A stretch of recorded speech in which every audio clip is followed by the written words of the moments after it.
Hey guys, तो मेरी पिछली वीडियो को आपका इतना सारा प्यार देने के लिए थैंक यू। और इस वीडियो में आज की जो है इसमें हम बातें करेंगे कि क्या आज जो ये सिचुएशन चल रही है इसमें एग्जाम्स का क्या सीन है, कब तक होना है, या जो भी चीज़ें हैं तो उसके बारे में हम बात करेंगे। इसके साथ में ही थोड़ा सा जो अगर आप लो फील कर रहे हो तो उसलिए, पर सबसे पहले जो आप लोगों का पिछली वीडियो में कई सारे लोगों की जो कमेंट्स थी वो ये थी कि किसी का अगर कुछ गड़बड़ रह रहा है, जैसे एक लोगों ने किया था कि जो नाम में गड़बड़ी है, जैसे उनके फादर का नाम उनके उस पे अलग है, उनके सारे डॉक्यूमेंट्स में अलग है, और उनके फादर के डॉक्यूमेंट में वो स्पेलिंग गलत है। तो आपके डॉक्यूमेंट में सारे नाम एक जैसे होने चाहिए। जैसे मेरे खुद के डॉक्यूमेंट में मेरी मम्मी की भी आधार कार्ड की फोटोकॉपी लगी थी, तो मम्मी के डॉक्यूमेंट में मम्मी का जो नाम लिखा जाता है इंग्लिश में वो PUNAM पूनम लिखा जाता है, बट हम लोग POO लिखते हैं। तो वो उतनी बड़ी चीज़ नहीं है क्योंकि हिंदी में नाम सेम है, और उससे उतना कोई वो नहीं होता। बाकी वो वेरिफिकेशन इसीलिए करते हैं कि आप सेम पर्सन ही हो जो फॉर्म भर रहे हैं, और आपने कोई भी चीज़ें वो मतलब फॉल्स नहीं दी हैं।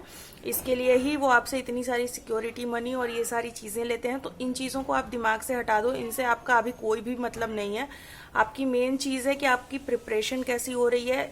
दूसरी चीज़, एग्ज़ाम्स कब होंगे SBI क्लर्क का आपको पता है। अब तक तो नॉर्मल सिचुएशन होती तो अब तक प्री हो गया होता, लास्ट ईयर भी हो गया था।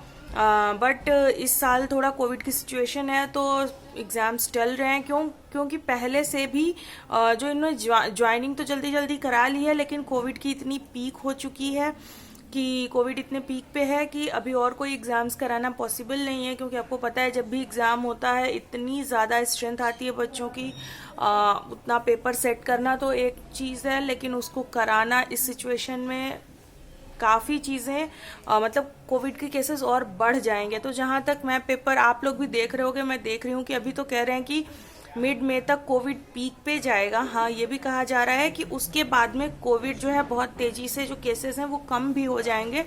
तो देखते हैं कि क्या होता है। लेट्स प्रे कि जितने भी लोग अभी इस सिचुएशन से डील कर रहे हैं,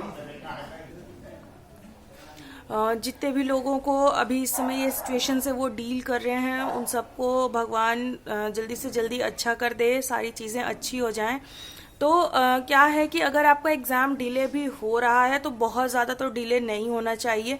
बट अगर होता भी है ना, तो आप ऐसा सोचो, आपको ये नहीं सोचना है कि जब नोटिफिकेशन आएगी फिर आप प्रिपरेशन स्टार्ट करोगे, ऐसा बिल्कुल नहीं है। अगर आप जैसे भी अपनी पढ़ाई शुरू कर सकते हो 1 से 2 दिन में जल्दी से अपनी पढ़ाई शुरू कर दो। क्योंकि आप जितना ये समझ लो ना, ये आपके लिए ही गोल्डन अपॉर्चुनिटी है कि एग्ज़ाम टल रहा है, तो अगर आपने आज से भी अभी प्रिपरेशन शुरू की ना, तो आपको अच्छा खासा टाइम मिलेगा कि नोटिफिकेशन आएगी, फिर फॉर्म भरे जाएंगे, उतने में आप कम से कम मानो कि 1-1.5 महीना तो वहीं हो जाएगा। और आप उससे भी 10-15 दिन पहले से, अगर मैं कह लूँ कि मई के मिड में भी आएगा अगर नोटिफिकेशन SBI का, तो भी आपके पास 15 दिन 20 दिन पहले से आप प्रिपरेशन करना शुरू कर दोगे। तो ये चीज़ को ध्यान दो, इनका लाभ उठाओ, ये आपके लिए ही अच्छा होगा। आपको सिर्फ प्री नहीं पढ़ना है, आप प्री कवर कर लो। प्री में अगर आपका अच्छा हैंड हो जा रहा है, प्री की चीज़ों को आप इजीली कर पा रहे हो, फिर आप मेंस के टॉपिक्स को भी पढ़ना शुरू कर दो। मेंस के टॉपिक्स यानी थोड़ी टफ पजल हो गई, या थोड़ा एडवांस डायरेक्शन का जो भी आता है वो हो गया, या एडवांस कोडिंग डिकोडिंग हो जाती है, मशीन इनपुट एडवांस हो जाता है, ये सारी चीज़ें, पजल का लेवल थोड़ा टफ हो जाता है। मैथ्स में आप आ जाओगे तो जैसे DI जो मेंस की आप DI कहते हो ना, मेंस की DI क्या होती है मैं बता रही हूँ। जैसे आपने वो पाइप एंड सिस्टर्न, नल पाइप टंकी का क्वेश्चन आपने करा होगा, उसी सेम क्वेश्चन को वो एक DI फॉर्म में दे देंगे। एक तरफ आपके वो निगेटिव वर्क होंगे, एफिशिएंसी होगी, ऐसी सारी चीज़ें वो करके एक DI बना देंगे। अब क्या है कि जब आप उस तरीके के क्वेश्चन अभी करोगे तभी आप एग्जाम में उस DI को पढ़ पाओगे।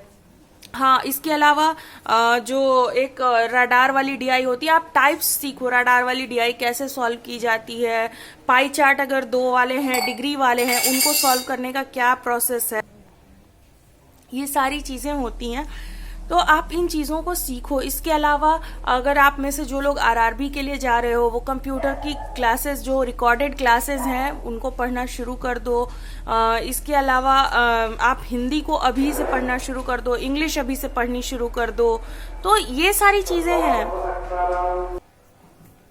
आप बिल्कुल भी इन चीज़ों पे ध्यान मत दो कि क्या सिचुएशन है, एग्जाम्स कब होंगे। आप इसका फ़ायदा उठाओ अगर आपको टाइम मिल रहा है। कल मैं आपको आपकी पहली टू डू लिस्ट दूंगी कि आपको क्या करना है। मैं इसको 3 हिस्से में दूंगी। अगर आप एक बिगिनर हो, बिगिनर में भी वो बिगिनर हो जो आज से शुरू कर रहे हो, तो मैं आपको बता दूंगी कि आपको क्या करना है कल के दिन। अगर आप थोड़ी एक स्टेप आगे आ चुके हो, आपकी कुछ चीज़ें हो चुकी हैं, आपकी मैथ्स नहीं क्लियर हो रही, उसके लिए मैं कल आपको बताऊंगी।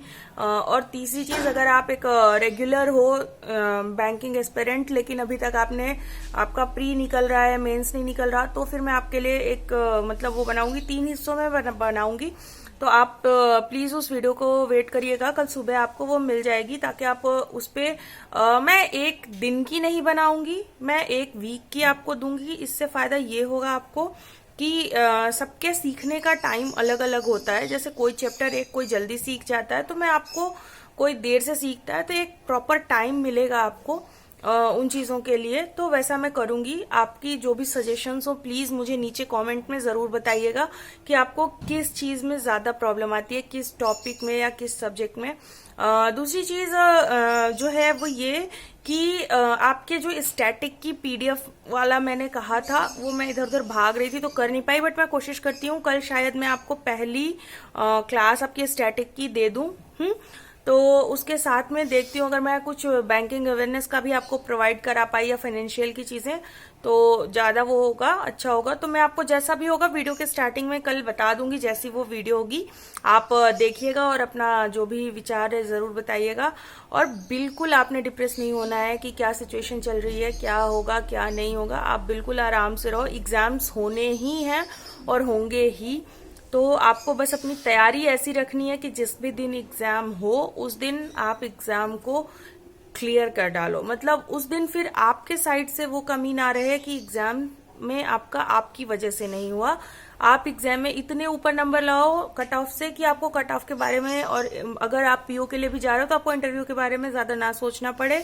बिल्कुल बॉर्डर पे रह के कि नहीं ऐसे होगा, ये होगा, ऐसे होगा, इतनी कट ऑफ चली जाए तो मेरा इतना हो जाएगा, ऐसा कुछ भी नहीं सोचना। आपने अच्छे नंबर लाने हैं, तो इसके लिए आप अभी से प्रिपरेशन शुरू कर दो। और बस इसी के साथ में अपनी प्रिपरेशन अच्छे से करते रहना। कल आपको मैं पहली टू डू लिस्ट आपकी दे रही हूँ। और वीडियो पसंद आए तो लाइक करिएगा, ज़्यादा पसंद आया तो शेयर करिएगा, चैनल को सब्सक्राइब करिएगा। और bye bye, love and peace from me to you.